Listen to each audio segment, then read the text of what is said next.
Oi pessoal, eu sou Tatiana Meca e eu estou aqui a convite da Cleancog para contar um pouco para vocês, para dividir com vocês um pouco da minha trajetória dentro da psicologia e especificamente da neuropsicologia e pontuar alguns aspectos, algumas características que contribuíram de forma positiva para esse meu caminho, para essa minha jornada na área, tá? Bom, eu fiz a minha graduação, iniciei a minha graduação em 2004, me formei em 2008 pela Universidade Presbiteriana Mackenzie. Escolher fazer psicologia foi muito fácil, eu sempre quis ser psicóloga, muito influenciada pela minha mãe, que iniciou o curso de graduação em psicologia, embora não tenha terminado, mas tinha muitos livros de psicologia em casa, então eu já folheava, eu olhava, eu tinha interesse. Quando eu estava no primeiro ano do ensino médio, eu tive um professor de psicologia, né? Eu tive psicologia no ensino médio, e esse professor, vendo o meu interesse, ele me deu um volume da interpretação dos sonhos do Freud, para incentivar também, né? Um pouco esse interesse que ele já percebia que tinha da minha parte. E aí eu comecei então a graduação em 2004 com o objetivo de trabalhar no contexto hospitalar, com pacientes, né, em condição de adoecimento, em situação de adoecimento, ou com as famílias desses pacientes. Fui fazer psicologia pensando nisso. Mas a psicologia ela é muito plural, né? Ela tem muitas áreas e tem muitas vertentes, e isso eu acho muito belo, né? Você tem muitas possibilidades dentro da psicologia. Eu acho que às vezes a gente pode não se encontrar numa área específica, mas a gente tem 1000 outras possibilidades. E aí, logo no primeiro ano de faculdade, eu tive disciplina de neurociência do comportamento com o professor Dr. Eliseu Coutinho de Macedo. Eu comecei a ter disciplinas de metodologia científica, né, de projeto de pesquisa, e aí essas disciplinas, né, mais biológicas e mais voltadas para pesquisa, eu comecei a ter mais afinidade com elas, né, e eu também já logo percebi quando eu tive aula de neurociência que era aquilo que eu queria. Também não foi uma escolha muito difícil não, né, logo no primeiro ano, então o Eliseu convidou a minha turma para quem tivesse interesse, participar, né, ir lá no laboratório e participar como voluntário das pesquisas que ele estava conduzindo. Ele tinha, né, ele tem ainda hoje algumas linhas de pesquisa, então voltadas para construção, desenvolvimento, né, e estudos com instrumentos de avaliação cognitiva, e na época era muito forte a questão de instrumentos para avaliação de linguagem, de leitura e de escrita. Ele tem, né, também uma linha de intervenção, então na época estudos com intervenção baseada no método fônico e permeando, né, essas duas linhas, uma terceira que era com tecnologias, né, então para avaliação e para intervenção, então, né, intervenção com método fônico, uma intervenção computadorizada, que hoje é o aplicativo, né, o método fônico computadorizado, que muitas pessoas usam. Ele foi o primeiro acho que se não foi o primeiro, foi um dos primeiros laboratórios do país a comprar um eye tracking, né, um aparelho de registro do movimento ocular para estudar através de características perceptuais, né, aspectos cognitivos e comportamentais de diferentes condições clínicas. E aí então eu comecei a participar como voluntária em pesquisas de alunos que estavam estudando, então, instrumentos de avaliação de leitura e escrita em escolares. Então, já indo muito em escola, coletando dado, e aí, né, você tem uma aprendizagem muito grande com os testes, como aplica, como corrige, os estudos psicométricos com os instrumentos, como você vai, né, a gente tinha que ir na escola, tinha que estar em contato com as crianças, toda a questão ética que envolve avaliação, aplicação de teste. Então foi um ano muito rico, a gente fazia reuniões, foi no ano que foi publicado a primeira edição do Neuropsicologia hoje. Nossa, a gente revela a idade, né, quando a gente conta essas coisas. Da Flávia Heloísa dos Santos e colaboradores. Sou muito fã da Flávia, por sinal. E a gente discutia a cada reunião um capítulo desse livro, né? Então foi um ano onde eu aprendi muito sobre neuropsicologia, né? Porque era a área que pautava as pesquisas do laboratório, do grupo do professor Eliseu. Aprendi muito sobre coleta de dados, então acho que a primeira dica que eu dou é participem de grupo de pesquisa, porque participar desses grupos te dá um conhecimento muito grande que vai te ajudar na prática clínica, né?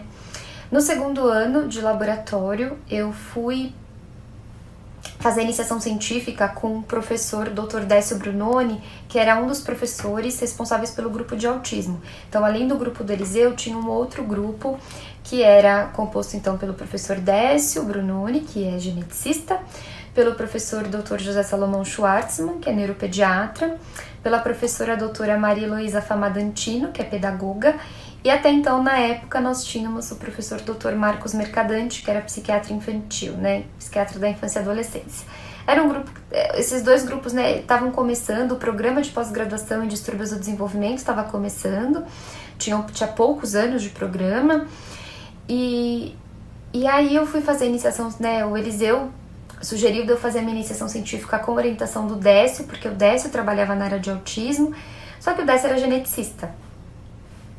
E aí entra um segundo divisor de águas, depois do convite do Eliseu para participar do laboratório. Foi ter me apresentado ao Décio.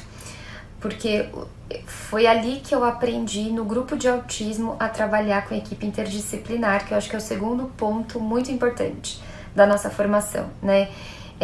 Hoje em dia o psicólogo, e principalmente o neuropsicólogo, né, a gente não trabalha sozinho. E para a gente poder fazer uma boa avaliação neuropsicológica, não basta só conhecer neuropsicologia, né? E ali, com esse grupo onde eu fico, o grupo de autismo, eu fiquei de 2006 até meados de 2012, início de 2013, ou seja, até o doutorado, fazendo avaliação de crianças com autismo, né? Então lá tem até hoje um serviço de diagnóstico com uma equipe interdisciplinar. Aprendi muito de avaliação ali. Então, durante a graduação, eu entrava para fazer avaliação junto com psicólogas já formadas, com fonoaudiólogas. Aprendi muito de avaliação fonoaudiológica, acompanhando as fonos do grupo, e essa intersecção com a psicologia, né? Aprendi muito sobre autismo fazendo discussão de caso, né, com o Décio, com o Salomão, com o Eloy. A contribuição que eles têm para mim, eles têm um peso imenso. São 3 pessoas queridas, eu amo demais os 3, assim. E eu aprendi muito porque o Décio, apesar de eu ser estudante de psicologia, ele me fez assistir às aulas de genética do mestrado que ele dava. Ele fazia eu participar das reuniões com os alunos dele, que eram biólogos e que estavam fazendo mestrado na área de genética do autismo. E eu tinha que cumprir as mesmas tarefas, apresentar os artigos. Eu fazia a prova dele, né? Ele me dava uma nota simbólica e ali eu aprendi muito de genética. Nossa, o Décio me ensinou demais, assim, até hoje ele me ensina. E aí eu acho que a segunda dica é: esteja com pessoas diariamente, né, ou com frequência, que não são da sua área, né, porque isso traz um enriquecimento muito grande. Pra gente ser neuropsicólogo, a gente também precisa entender de quadro clínico, e o nosso conhecimento a respeito do quadro clínico fica muito mais abrangente quando você está com outros profissionais, né. Na época, a professora Cristiane Silvestre de Paula também fazia parte do grupo, que é uma excelente pesquisadora e uma excelente epidemiologista.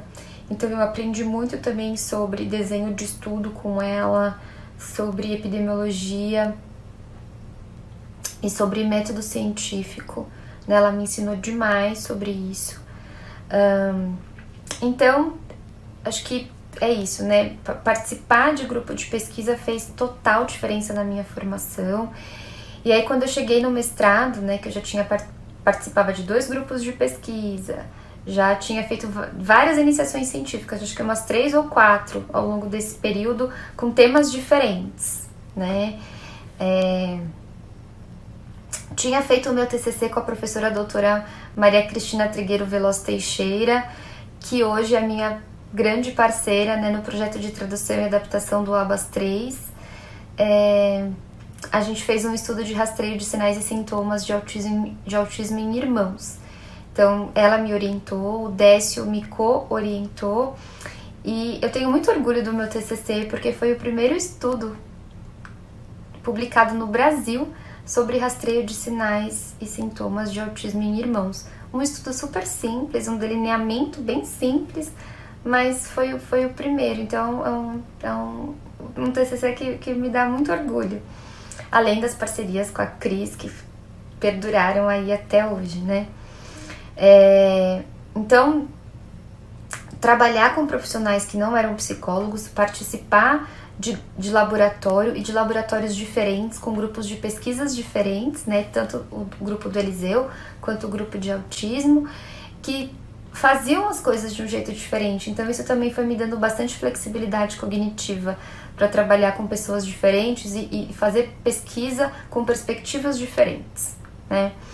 Um outro ponto importante foi que quando eu decidi fazer o mestrado, eu sabia muito bem o que eu queria, então eu fui fazer meu mestrado na área de psicometria.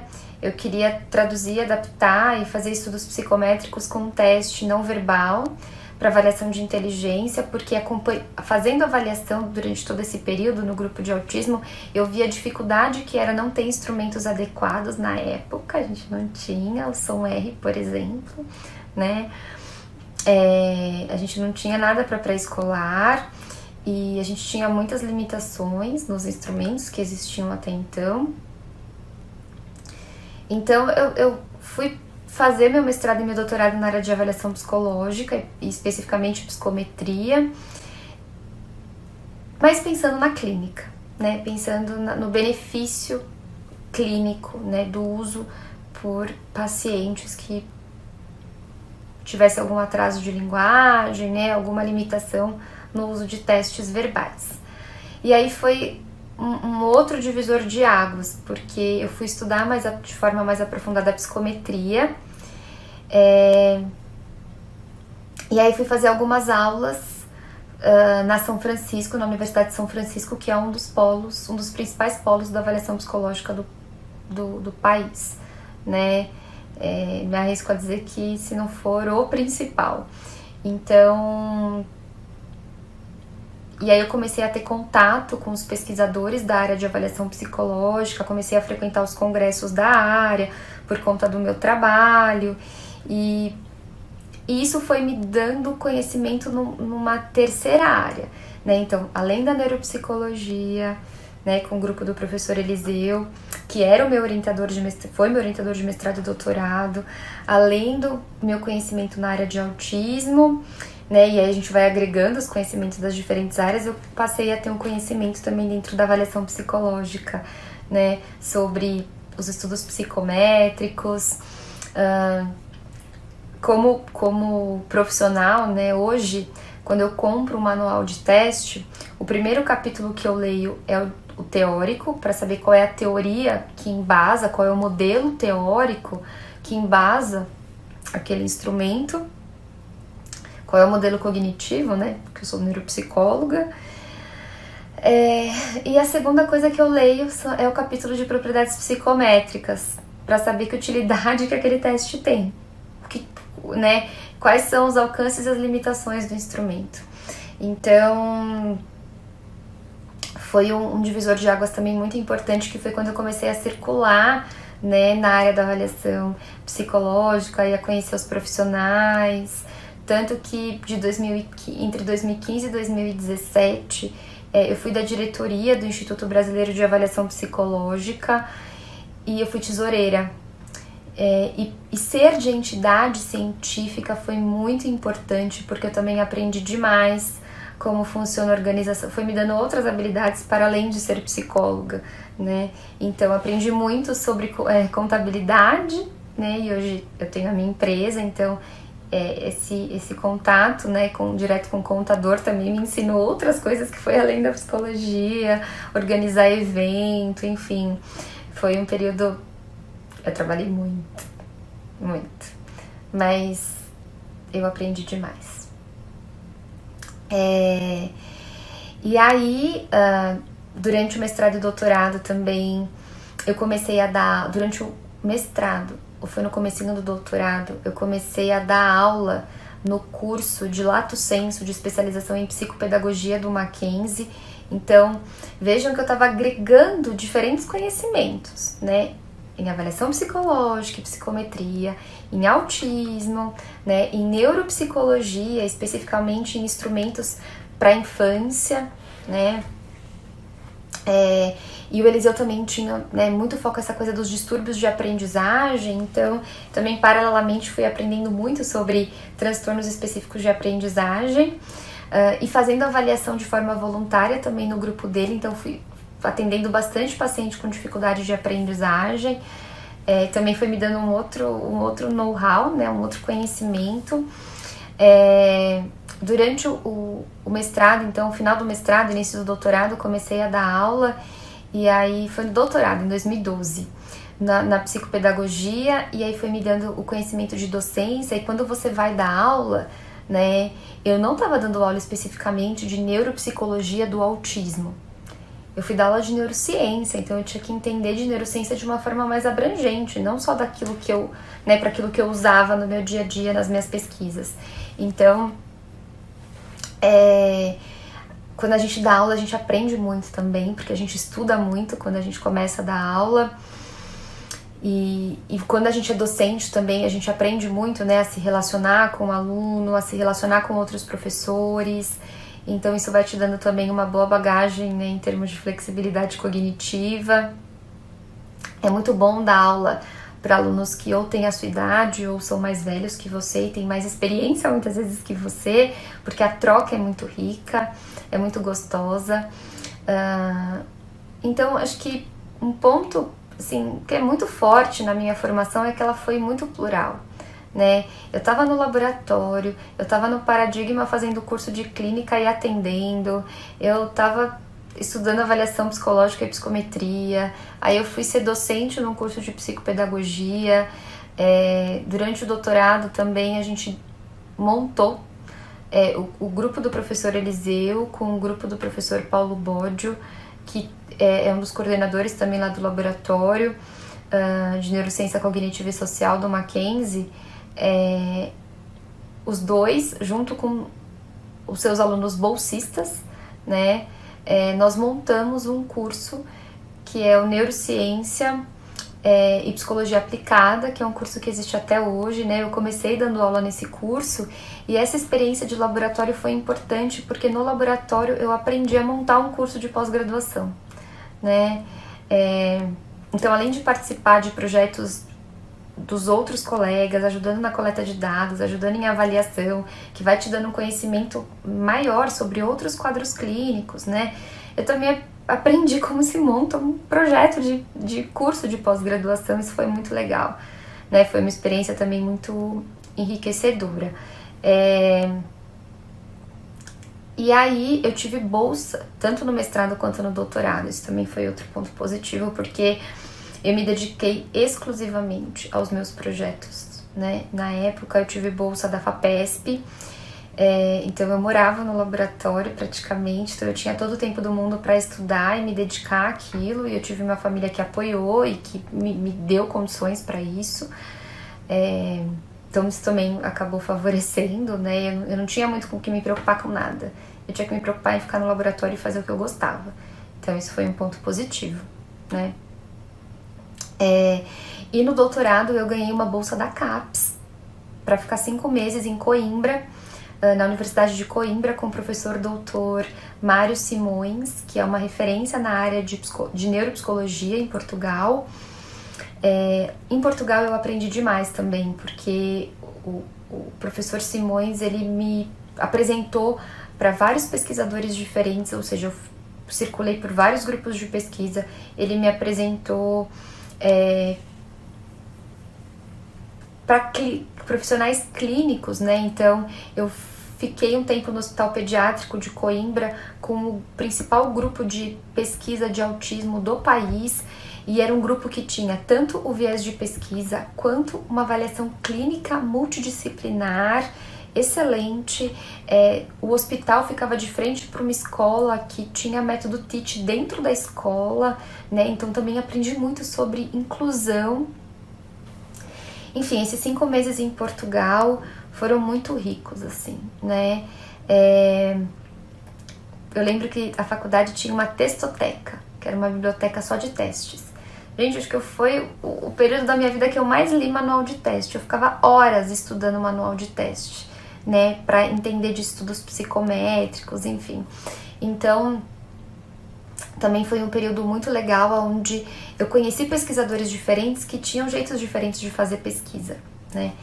Então, acho que um ponto muito importante da minha formação foi estar com pessoas diferentes, vendo trabalhos diferentes e com profissionais que não fossem só, né, não só profissionais da psicologia. Lá em Portugal eu participava desde grupos de pesquisa que faziam um Journal Club toda semana para discutir pesquisa e assistia às avaliações clínicas, né? Assistia a avaliação da fono, assistia a avaliação da pediatra, a avaliação da psicóloga. Então foi 5 meses também bem enriquecedores nesse sentido, né? E acesso a materiais a instrumentos que eu não tinha aqui no Brasil. Então também foi um período muito rico nesse sentido. Bom, então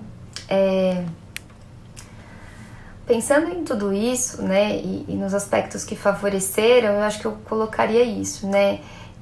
Ter rapidamente me afinado com uma área específica dentro da psicologia, ter participado de grupos de pesquisas diferentes, ter tido diferentes orientadores de iniciação científica, né? Então, o Eliseu, o Décio, o Salomão, ter participado desses grupos, ter ido fazer curso no Paradigma, ter ido fazer disciplina de avaliação psicológica na Universidade de São Francisco, estar com profissionais diferentes, né? Mas que iam me dando conhecimento para que eu pudesse atuar na minha área de interesse, que é a avaliação neuropsicológica de indivíduos com autismo, né? E também, né, depois que eu terminei o doutorado, 3, 4 meses depois eu fui contratada por uma faculdade que tinha um programa de pós-graduação, né, mestrado e doutorado em psicologia educacional. Então eu logo com 28 anos, 29, eu comecei minha carreira como docente, né, de estrito sensu, e paralelamente eu atendia no consultório, né. Mas assim, o consultório em si foi um processo, eu nunca me dediquei 100%, né, exclusivamente ao consultório. O consultório, na verdade, sempre foi um plus, né? Eu costumo dizer que eu sou, 80%, 90% acadêmica e 10%, 20% clínica. Mas todo esse período, né, de 2006 a 2013, no laboratório de autismo fazendo avaliação dos pacientes. De 2005 até hoje, né, mas até pensando aí, atuando mais diretamente, até o final do meu doutorado em 2013, participando das pesquisas do grupo do Eliseu que envolvia fazer avaliação de paciente. Isso foi me dando uma mão clínica, né? Fazendo as intervenções, né? Trabalhando como AT 12 horas por semana. E aí, quando eu terminei o doutorado, eu fui para a clínica e a clínica rapidamente andou, né? Porque quando você tá no meio acadêmico, as pessoas já te conhecem, né? Não é que eu comecei a clínica do zero. Quando eu comecei a clínica, as pessoas já me conheciam, já sabiam aquilo que eu fazia. E aí eu acho que um outro ponto positivo é como que as pessoas me conheciam. Eu ia para todos os eventos científicos da área. Eu sempre me expus, mesmo com medo, mesmo, né, com receio de crítica, mas eu sempre gostei de me expor no sentido de querer mostrar para as pessoas aquilo que eu estava fazendo querer receber crítica, que eu acho que isso é um ponto importante, né? Às vezes a gente não consegue lidar muito com crítica, mas eu acho que querer receber crítica é importante, né? Porque eu ia para os congressos, desde a iniciação científica, mestrado, doutorado, eu ia apresentar pôster, eu ia fazer comunicação oral, eu participava de mesa redonda, porque quando você se expõe, você obviamente, né, você tá sujeito à crítica, mas você tem um lado muito positivo, que as pessoas começam a reconhecer o teu trabalho e começam a identificar, né, qual é a tua linha de atuação, né? Você começa a ficar conhecido dentro de uma determinada área, por exemplo, né? Então, quando eu comecei a clínica, foi um processo fácil, porque as pessoas já me conheciam, porque eu me expunha muito, eu ia para os congressos, né, eu conversava com as pessoas, eu apresentava os meus trabalhos, então eu circulei muito na área.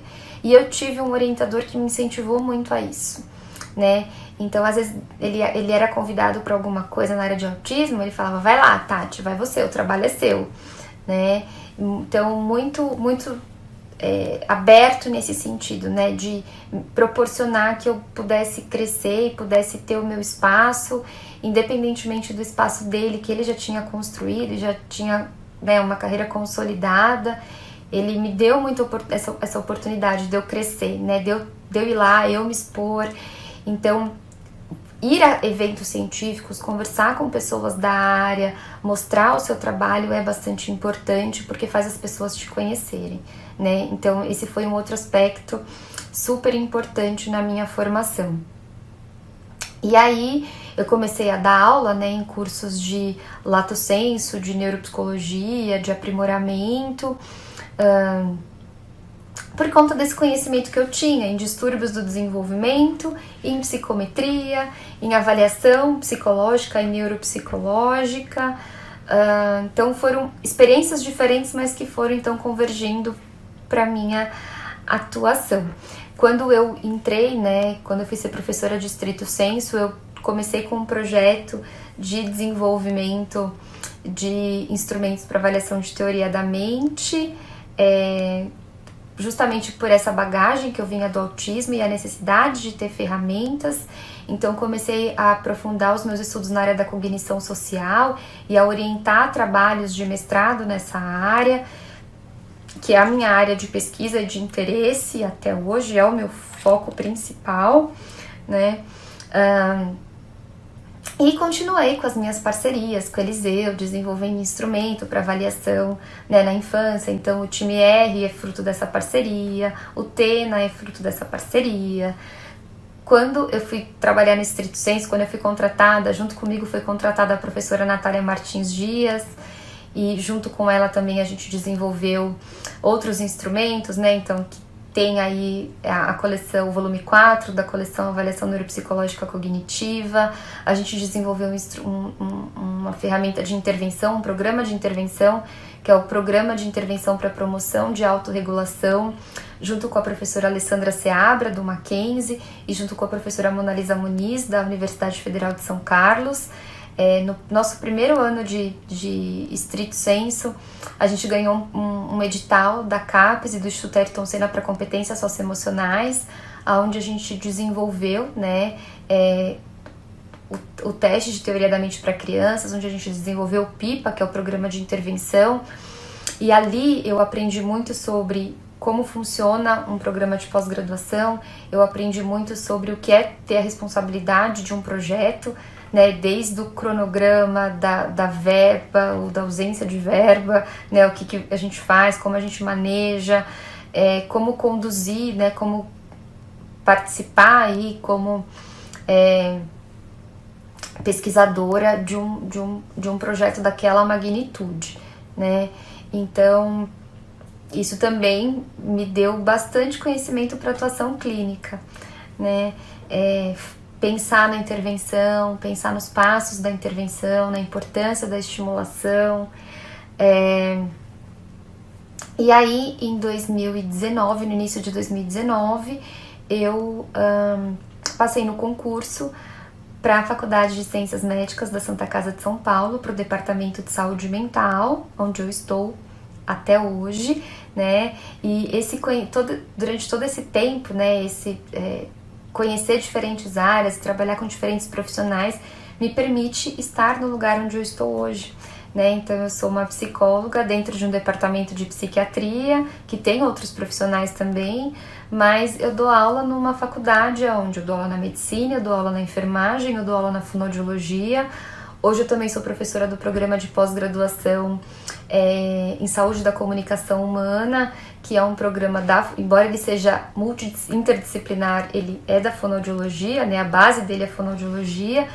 Então isso me permitiu estar com diferentes profissionais em diferentes contextos, mas falar daquilo que é próprio, né, da minha área, que é neuropsicologia, que é transtorno de neurodesenvolvimento, a importância da avaliação, o quanto isso contribui, né, para uma atuação interdisciplinar.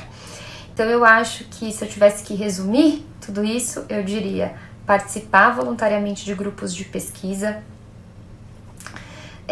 trabalhar com profissionais, estar com frequência com profissionais que não são exclusivamente psicólogos, participar com frequência dos eventos científicos, levando o trabalho, apresentando o seu trabalho e indo conversar com pessoas, né?